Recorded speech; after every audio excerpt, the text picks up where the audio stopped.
네, 우리 증시도 악재가 된 요인이죠. 미국과 중국의 무역 갈등이 환율 전쟁으로까지 번지고 있습니다. 미국 재무부는 중국을 환율 조작국으로 지정했습니다. 이런 가운데 중국은 미국 농산물 수입을 중단한 게 미국의 추가 관세 부과에 대한 보복 조치라고 확인했습니다. 국제부 연결하겠습니다. 기정훈 기자. 예, 국제부입니다. 예.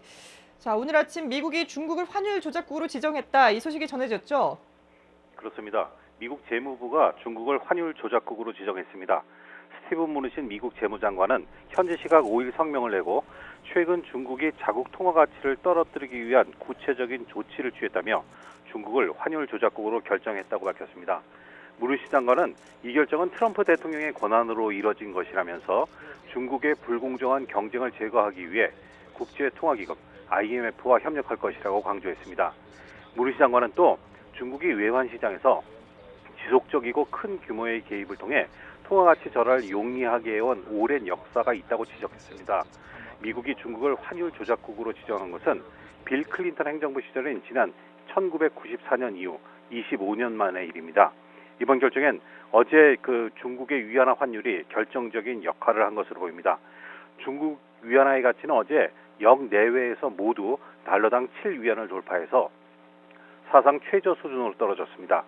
위안화 환율이 달러당 7위안을 넘은 이른바 포치가 이루어진 것은 글로벌 금융위기 직전인 2008년 5월 이후 약 11년여 만입니다.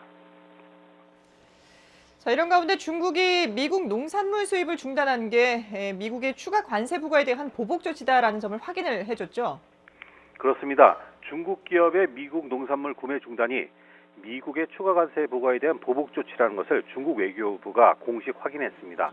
화춘잉 중국 외교부 대변인은 오늘 외교부 웹사이트에서 미국이 3천억 달러어치의 중국 상품에 10%의 추가 관세를 부과해서 양국 정상이 오사카 회담에서 달성한 공동인식을 엄중히 위배했기 때문이라고 그 이유를 밝혔습니다.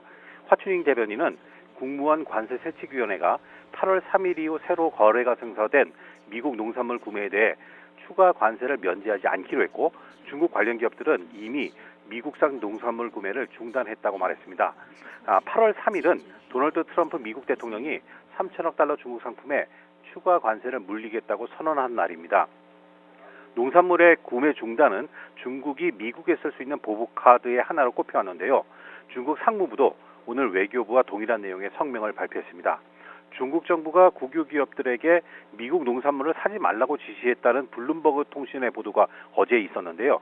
어제만 해도 중국 정부는 이에 대해서 가격 경쟁력이 없기 때문이라고만 설명을 했었는데 하루 만에 입장을 바꿔서 관세에 대한 보복 조치가 맞다고 명시를 한 것입니다. 중국 관영 글로벌 타임스는 이와 관련해서 중국 시장에는 미국 농산물이 필요하지만 미국의 관세 압력 아래서는 1kg도 필요 없다고 보도하기도 했습니다. 지금까지 국제부에서 전해드렸습니다.